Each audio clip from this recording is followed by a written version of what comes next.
Welcome to Let's Learn 2024 D&D, where I go over a different rule of Dungeons & Dragons 5th edition in 2024. This is for people looking for a quick rule refresher or looking to get into the game.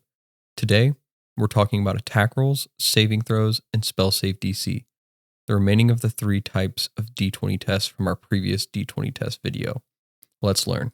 In 2024 5th edition D&D, attack rolls and saving throws are the other primary two types of D20 tests that you make when playing the game. So let's talk about attack rolls first and then cover the other two topics for today. Attack rolls are simply your character performing some form of attack action that involves targeting another creature with an attack. Typically, this takes place in combat, a state of the game where players take turns controlling their characters in opposition to an enemy. An attack roll, similar to an ability check, requires you to roll 20-sided dice and adding the appropriate ability modifier and proficiency bonus if applicable. A fighter swinging a longsword would add their strength modifier and the proficiency bonus to their D20 test for an attack roll. The result of the check is then told to the Dungeon Master, and the Dungeon Master will convey whether or not you hit the target's armor class, essentially telling you if you did damage or not. Not every attack roll is made with a sword or bow. There is another type of attack roll you can make with casting a spell that targets a creature called a spell attack roll. Now, for clarification, not every spell requires a spell attack roll, and the description of each spell clarifies what it requires you to do. So for now, let's just consider a spell attack roll. A spell attack roll requires you to roll 20-sided dice and add your spell attack bonus to the result to determine if you hit. Now, before you let spell attack bonus confuse you, all it means is you add your proficiency bonus and your primary casting ability modifier together, and that determines what a spell attack bonus is. In the case of a wizard, this is your intelligence modifier. Every class specifies what your spellcasting ability is. So in the case of a wizard, their spell attack bonus is proficiency bonus plus their intelligence modifier. To give you an example of a spell attack, in combat, a simple spell that requires a spell attack roll is a firebolt. Our wizard would roll a 20-sided dice and add their spell attack bonus, which is their intelligence modifier and the proficiency bonus. So in the case of a fighter, they swing with their strength, whereas a wizard's magic swings with its intelligence. Now, if you want to explain that in your own brain, just think about our earlier understanding of the ability scores. The higher the strength, the harder it hits. And for intelligence, the smarter the wizard, the stronger their potency and magic. To clarify, lastly, for attack rolls, each class in the game may use different ability modifiers for their attack rolls and spells, and that will be specified in class or feature. And we could talk about that more when we go over classes. So moving on from attack rolls, let's talk about the last main reason we make D20 tests, and that's saving throws. A saving throw is your character's ability to avoid a hazardous or negative effect. There are 6 types of saving throws and a special one called death saving throw. There's a saving throw for each type of ability score that exists, so strength, dexterity, constitution, intelligence, wisdom, and charisma. Each character gets proficiency in 2 saving throws based on their class when they select their class and make their character. And death saving throws are a conditional saving throw that only apply when your character is, get this, dying. To break it down simply, you only make a saving throw when your dungeon master asks you to. If a fireball is cast at you and your companions, the dungeon master would ask you for a dexterity saving throw to dodge out of the way. Whereas if you drink a poison, your dungeon master might ask you to make a constitution saving throw to avoid the negative effects. Similar to our attack rolls and ability checks, the saving throw utilizes the ability modifier of whatever saving throw we are making, and we add our proficiency bonus only to the saving throw we are proficient in. So to provide some casual examples of when you would make each of the 6 saving throws, let me break it down. Simply, strength saving throws are when someone or something tries to push you about. Dexterity saving throws are for when you need to dodge out of the way. Wisdom saving throws are when someone attempts to beguile your senses, such as charming you. Intelligence saving throws are direct attacks on your psyche, and it is to keep your mind intact. And charisma saving throws involve your sheer will and determination, often represented with spells like banishment, which could fling you to another plane of existence.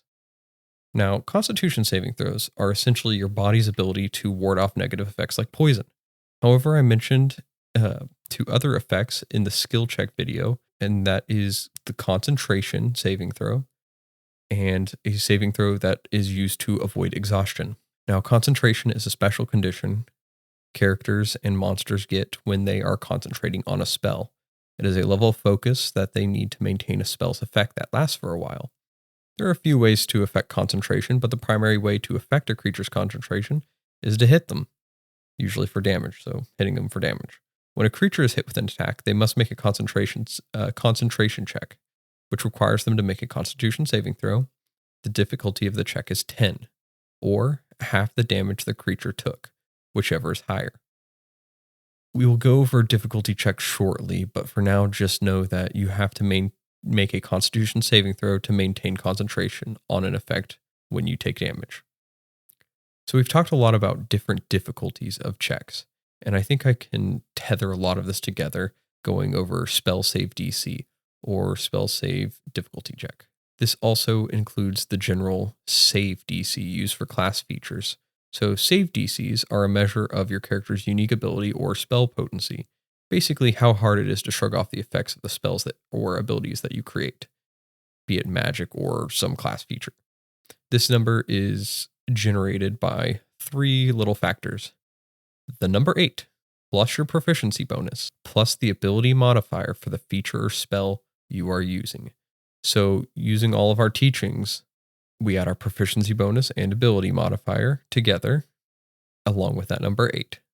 If a level 1 wizard has an intelligence of 16, their spell save DC would be 8, plus their proficiency bonus of 2, plus their intelligence modifier of 3, meaning their spell save DC would be 13. Now you might be asking me, what the heck does that number mean? This number is for spells or abilities that your character performs. The spell or ability will specify the type of saving throw the target creature you cast your spell at must make. That number is the number the creature needs to roll in order to beat or fail your check. And in the case of a tie, it is considered beating it. If our same wizard decided to cast the Charm Person spell on a gate guard, the guard would need to make a saving throw to avoid the effects of a Charm Person spell. In the case of the Charm Person spell, that is a Wisdom saving throw. Some simple ways to think of spell save DC and save DC would be the potency of your spells and attacks and how hard they are to overcome or avoid. Most classes specify the ability scores you would likely want to have high scores in when you choose your class, but of course, the choices are entirely yours and you don't have to place the highest stats in these scores because ultimately this is a role-playing game and you might wish to play a wizard who doesn't have a high intelligence. And you can find success with that in some cases. I personally had a player who did that. Actually, it was a person I was playing with, and they had a very charismatic necromancer. Pretty funny. Since I brought up concentration checks, and now that we have the clarity on what a DC is, we can follow the same logic we used and apply it to ourselves when we take damage. If we are concentrating on a spell like Charm Person, and we take 1 damage, we must make a DC 10 Constitution saving throw or lose concentration on our Charm Person spell. Now, I'll probably go over concentration a little more in later videos just based on it coming up naturally and give more of an explanation of it. But as long as we succeed that DC 10, we maintain concentration. And if we take more than 21 damage, the difficulty will basically go up to just half the damage we would take. So if it was 22 damage, our DC is 11 now. We don't want to take 22 damage either as a wizard, hopefully not. So with that, thank you all for listening to the Let's Learn. Go ahead and leave a like and subscribe if you haven't. If there's another topic you want to cover for the 2024 Rules of Dungeons & Dragons or have a question about the topics just covered, leave a comment. The point of these are to be educational and informative to help introduce the game to people who may or may not have played before and want to get back into it. All right, so thank you guys.